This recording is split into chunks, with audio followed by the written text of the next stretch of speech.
Teman-teman semuanya, apa kabarnya hari ini? Selamat pagi, selamat siang, selamat malam, atau selamat apapun di jam berapapun kalian dengerin ini.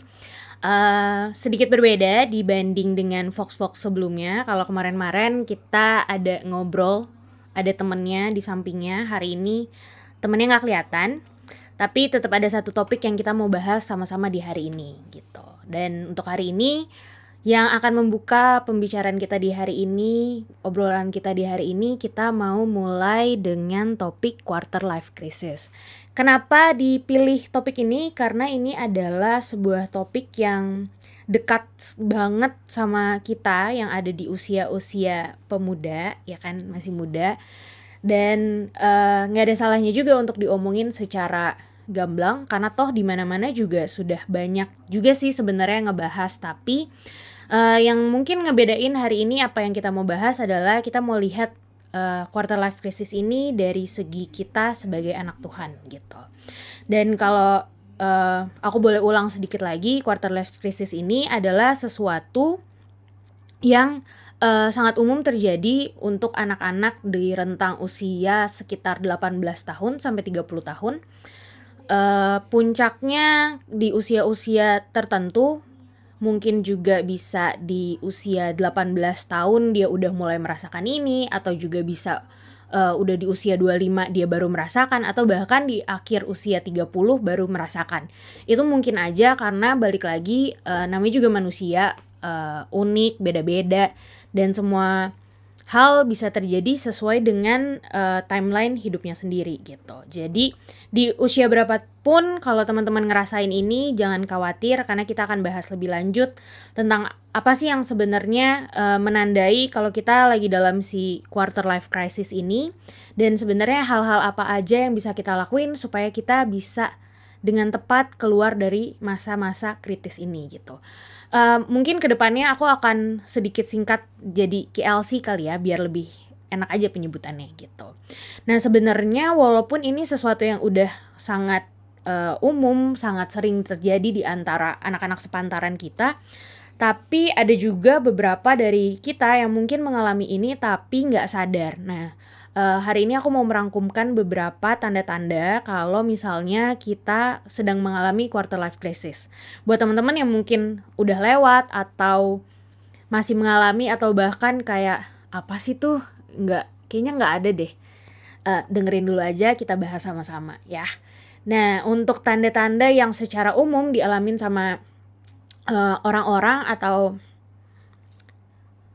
dewasa muda yang mengalami quarter life crisis ini, yang pertama adalah biasanya mereka merasakan kehilangan arah tentang apa yang mereka harus lakukan terhadap hidupnya. Jadi kayak tiba-tiba bisa aja bangun tidur atau malam-malam sebelum tidur terus bingung gitu, kayak gue ini lagi ngapain sih sama hidup gue tuh mau dibawa kemana sih, apa ya, kok kayaknya gue gini-gini aja ya. Nah hal-hal itu adalah sebenarnya pikiran-pikiran yang wajar, karena memang di tahap transisi ini dari remaja ke dewasa muda, kita mengalami proses dimana dari remaja yang kayaknya segala sesuatu udah dipersiapkan buat kita, kemudian kita masuk ke usia dimana kita kayak harus mengatur sendiri kehidupan kita gitu. Jadi kalau teman-teman tiba-tiba merasa kayak, duh hidup gue mau dibawa kemana ya, apa yang kurang ya dari hidup gue, gak apa-apa, tenang dulu. Kita lihat dulu ke tanda yang berikutnya.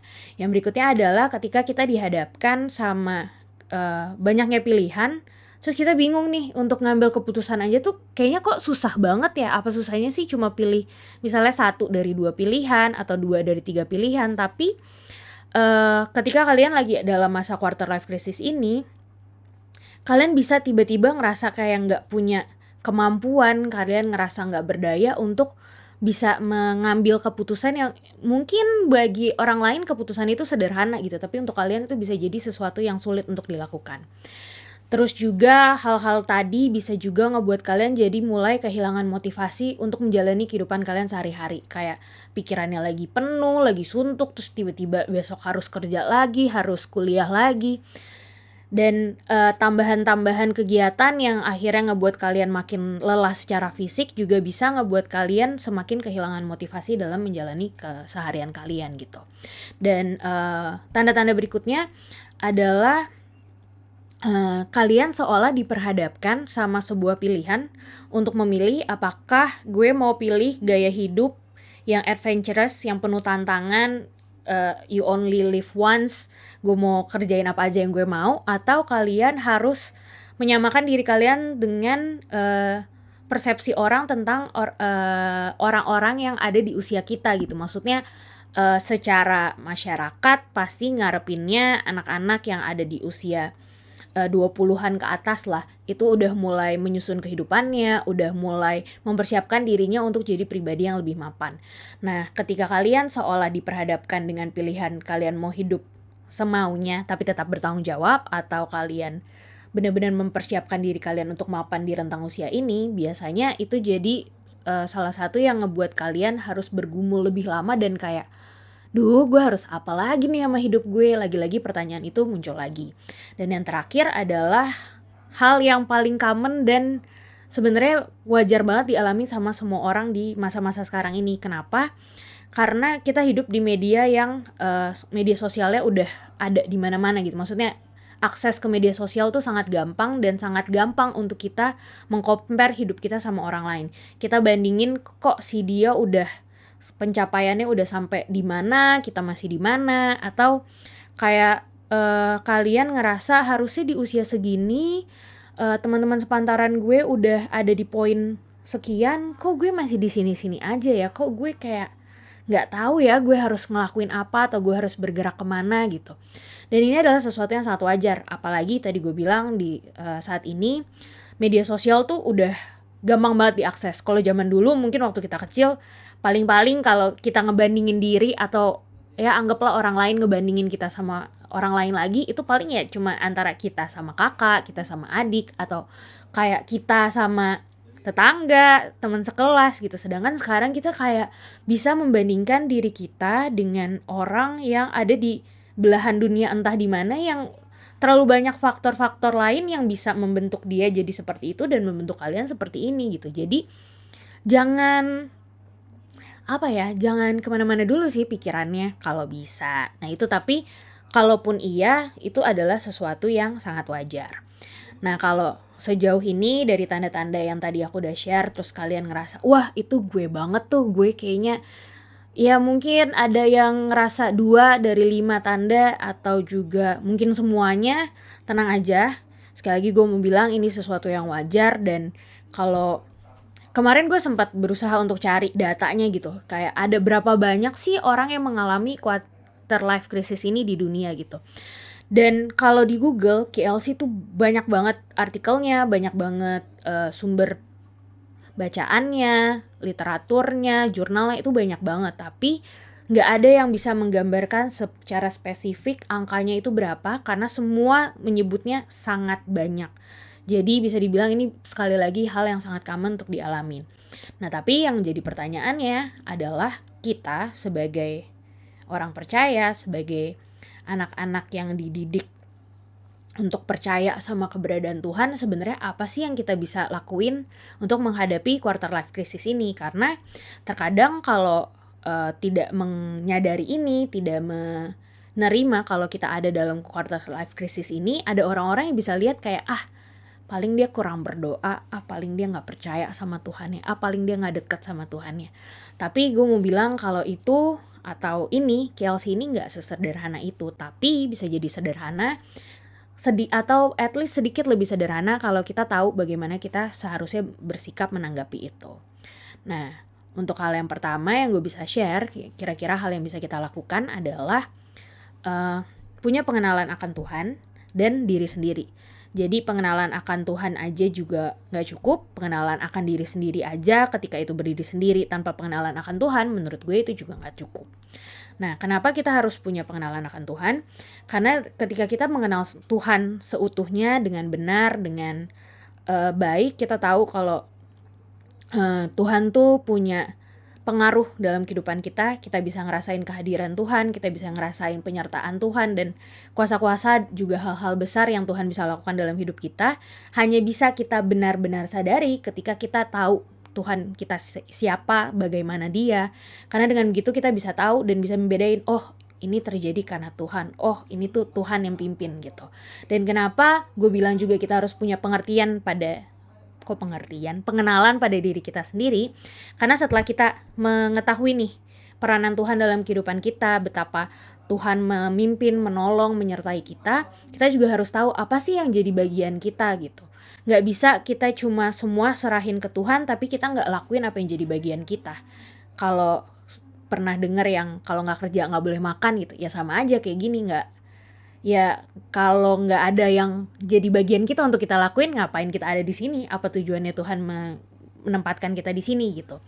Nah, setelah kita berusaha mengenali diri kita atau ketika mungkin teman-teman bingung harus mulai dari mana ya untuk kenal sama diri kita, mungkin karena kita topiknya lagi KLC ya, kalian bisa mulai dari apa sih yang jadi kelebihan dan kekurangan kita saat ini gitu. Nggak usah compare sama apa yang jadi kelebihan dan kekurangan orang lain, tapi benar-benar lihat aja dalam diri. Kira-kira hal apa ya yang bisa gue maksimalkan, atau hal apa ya yang gue kurang oke. Nah, dari hal-hal itu kita bisa punya pengenalan lebih jauh tentang diri kita. Nanti setelah kita udah tahu kita bisa apa atau kelebihan kita apa, kita bisa mengumpulkan informasi sebanyak-banyaknya. Lagi-lagi kita hidup di zaman yang mau akses kemana-mana itu udah serba gampang. Teman-teman bisa cari informasi sebanyak-banyaknya tentang apa yang jadi kelebihan teman-teman. Misalnya kalau aku kasih contoh, karena aku baker, jadi aku belajar mencari tahu segala sesuatu tentang dunia kue-kuean gitu. Nah, itu aku bisa pelajari nih misalnya dari internet, dari buku-buku. Aku bisa tahu hal-hal apa aja sih yang bisa aku lakuin supaya aku bisa menjadi baker yang baik gitu. Nah, hal-hal ini bisa nantinya ngebuat aku bisa plan out gitu loh. Hal apa ya yang bisa aku lakuin hari ini, hal apa yang bisa aku lakuin besok, atau mungkin bisa juga dibilang kita bisa mulai bikin rencana jangka panjang dan jangka pendek. Kalau jangka panjang nggak bisa, nggak apa-apa kita bikin rencana jangka pendek, tapi paling nggak kita mulai tahu dari apa yang jadi kelebihan kita. Kalau memang kita mau kejar itu, kita mau jadi sosok yang lebih baik untuk kelebihan itu, apa yang jadi talenta kita, hal yang lebih dalam diri kita, ya udah kita bisa, yang tadi gue bilang, kita bisa mulai step-stepnya tuh kita bisa mulai susun gitu. Dan kalau misalnya teman-teman masih kebingungan juga untuk aduh apa ya, tapi gue nggak yakin deh ini sesuatu yang gue mau dalami, nggak apa-apa. Dengan kalian mencari tahu sebanyak-banyaknya tentang apa yang kelebihan kalian itu, nanti ketika kalian lagi mencari informasi itu, kalian bisa secara langsung nggak langsung, sadar nggak sadar, itu akan membuat kalian bisa memimpin diri kalian sendiri gitu loh. Kayak, oh ternyata bukan ini deh. Tapi bisa jadi ketika kalian lagi begitu, lagi mencari tahu itu, justru kalian menemukan hal lain yang lebih sesuai dengan apa yang kalian suka gitu. Itu semua akan lebih baik daripada kalian hanya diem aja dan wondering kayak, kenapa ya kalau hidup gue gini-gini aja gitu. Dan yang berikutnya adalah minta Tuhan untuk selalu mimpin kita. Kalau secara umum manusia pasti selalu bilang, atau lingkungan kita selalu bilang, kalian harus tahu ke depannya kalian mau ngapain gitu. Itu benar maksudnya, tapi konteks dan sejauh apa, sedetail apa itu tuh nggak ada aturan mutlaknya guys, teman-teman. Nah, jadi ketika kalian udah mau merencanakan itu, ada baiknya dari awal memang kita sudah melibatkan Tuhan. Kenapa? Lagi-lagi kita punya Tuhan ya, kenapa tidak kita libatkan dia dari awal.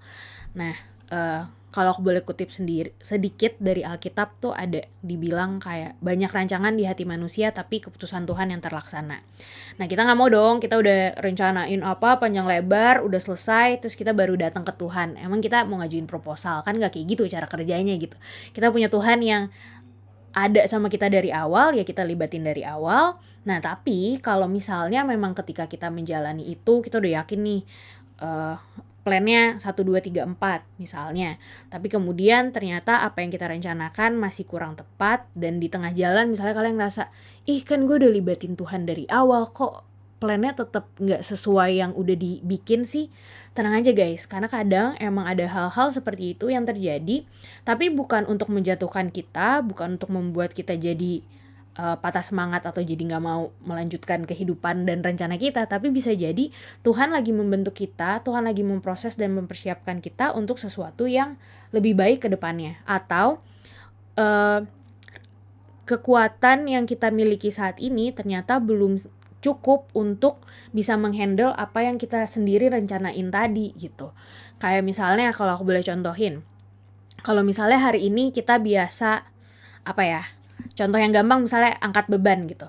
Misalnya hari ini atau di minggu ini kita biasa ngangkat beban cuma 0,5 kilo. Terus tiba-tiba ternyata di rencana yang kita buat ini atau rencana Tuhan buat kita, besoknya itu kita harus angkat beban 2 kilo.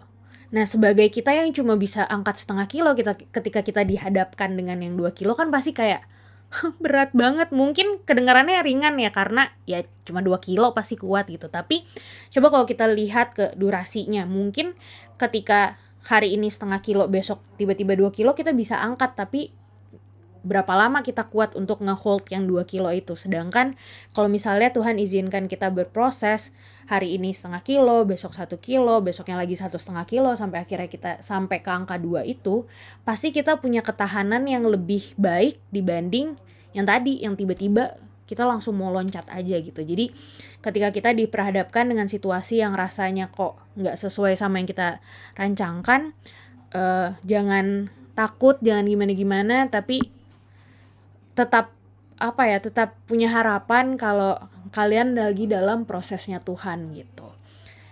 Dan berikutnya, kalau tadi gue udah sebut-sebut jangan takut, ini mirip sama beberapa firman Tuhan yang kita dengerin beberapa minggu lalu di ibadah online juga. Dibilang kalau kita gak boleh takut sebagai anak Tuhan. Nah, terus kenapa kita sebagai anak Tuhan kok gak boleh takut? Nah, kemarin itu kita udah sama-sama dengar kalau ada yang namanya janji Tuhan, dan janji Tuhan itu gak pernah berubah. Kenapa? Karena Tuhan sendiri yang bilang kalau Dia yang akan membimbing kita, kalau Tuhan sendiri akan menyertai kita. Tapi harus ada bagian kita untuk mengizinkan Tuhan memimpin kita gitu. Jadi gak bisa Tuhan punya janji, Tuhan akan pimpin dan segala macam, tapi kita hidup seenak kita gitu. Kita nggak mengizinkan Tuhan untuk bekerja melalui kita, ya gimana, namanya manusia kan Tuhan kasih free will. Kalau gimana-gimananya Tuhan akan memberikan yang terbaik, tapi ketika kita nggak mau ambil kesempatan itu, ketika kita nggak mau melibatkan Tuhan, ketika kita nggak mau memberi diri kita untuk dibimbing sama Tuhan, ya kita nggak akan kemana-mana. Dan itu jangan nyalain Tuhan, itu berarti kalian yang menolak itu. Tapi ketika kita mau memberikan diri kita, yakin banget kok janji Tuhan tuh gak pernah berubah. Itu pasti ada di Alkitab, dari dulu sampai sekarang gak pernah berubah. Dan kalau kalian gak percaya, kalian bisa lihat banyak orang di dunia ini yang udah menyaksikan bagaimana Tuhan menyertai mereka dengan luar biasa gitu. Jadi jangan takut, jangan insecure,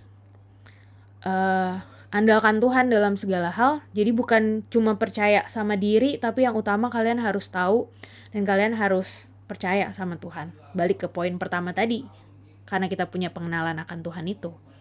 Nah, selanjutnya ini juga hal yang biasanya jadi nambah-nambahin kegalauan anak-anak yang atau teman-teman yang lagi dalam masa KLC ini, yaitu menyadari bahwa people come and go.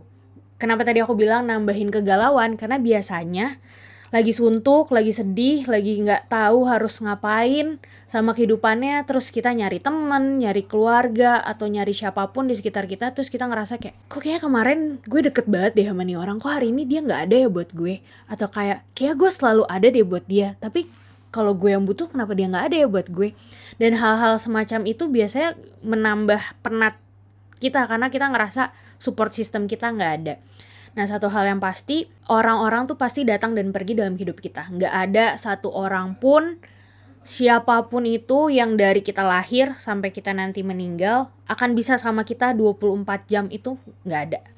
siapapun, even orang tua kita, even orang terdekat kita, dan itu adalah sesuatu yang wajar. Bukan berarti mereka nggak care sama kita, bukan berarti mereka nggak sayang sama kita, tapi itu adalah sesuatu yang sangat manusiawi dan memang terjadi, teman-teman. Tapi karena kita punya Tuhan, karena kita orang percaya, kita bisa tahu pasti kalau Tuhan adalah satu-satunya pribadi yang akan stay sama kita along the way, dari awal dan sampai terakhir. Lagi-lagi kalau at some point di hidup kita ngerasa kok kayaknya nggak ada Tuhan, biasanya kita yang sebenarnya lagi menjauh dari Tuhan. Tuhannya nggak pernah kemana-mana, tapi hal-hal lain yang mungkin membuat kita sibuk, kesibukan kita, kegiatan kita, main-mainnya kita sama teman-teman kita yang tanpa sadar seringkali jadi tembok yang menghalangi antara kita sama Tuhan. Tuhannya nggak pernah kemana-mana, tapi biasanya kita yang matanya kemana-mana. Nah, yang berikutnya dan yang terakhir sih sebenarnya dari aku adalah stop bandingin diri kita dengan orang lain. Kalau tadi udah disinggung sedikit soal media sosial di mana kita bisa bandingin diri kita dengan orang di belahan dunia lain, aku mau tegasin sekali lagi, sebisa mungkin kurang-kurangin kalian membandingkan diri kalian dengan orang lain. Mungkin untuk 1-2 hal, untuk suatu kritik yang baik, untuk mengkoreksi diri, refleksi boleh, tapi kalau itu udah jadi sesuatu yang hanya membunuh motivasi kalian, hanya menghilangkan keinginan kalian untuk menjadi lebih baik, ngebuat kalian justru malah menyerah, itu udah bukan perbandingan atau udah bukan kritik yang membangun lagi. Itu adalah sesuatu yang secepat mungkin harus kalian tinggalkan. Jadi kalian tetap boleh menerima kritik dari orang lain ataupun dari diri kalian terhadap diri kalian juga.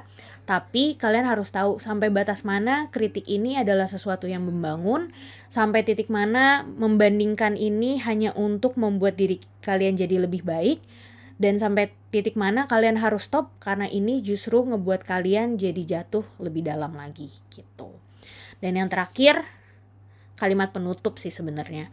Aku mau bilang kalau Tuhan selalu berkemurahan buat kita selalu punya kesempatan, kita selalu punya harapan di dalam Tuhan.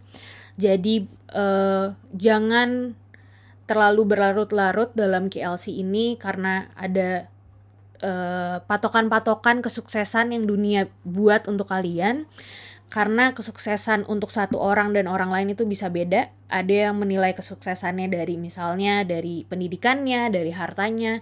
Tapi ada juga yang menilai kesuksesan dari seberapa baik dia udah hidup, dari seberapa baik dia sudah berdampak untuk sekitarnya. Jadi definisi kesuksesan pun berbeda-beda. Jangan biarin definisi kesuksesan dari dunia menjudge kalian, mendefinisikan kalian itu siapa gitu. Dan yang terakhir, kalian bisa selalu belajar untuk jadi versi terbaik dari diri kalian, karena hanya kalian yang bisa jadi versi terbaik dari kalian. Semua orang, semua teman-teman unik, kalian punya kelebihan masing-masing. Berjalan sama Tuhan, Tuhan bisa bantu kalian untuk emphasize apa sih yang terbaik buat hidup kalian. Itu aja teman-teman. Nanti kapan-kapan kita ngobrol-ngobrol lagi atau lewat Instagram kayak biasa di hari Kamis kita suka sesekali ngobrol bareng. Kalau ada teman-teman punya pendapat atau apapun tentang KLC ini atau kalian mau obrolin lebih lanjut di sana juga boleh. Dadah.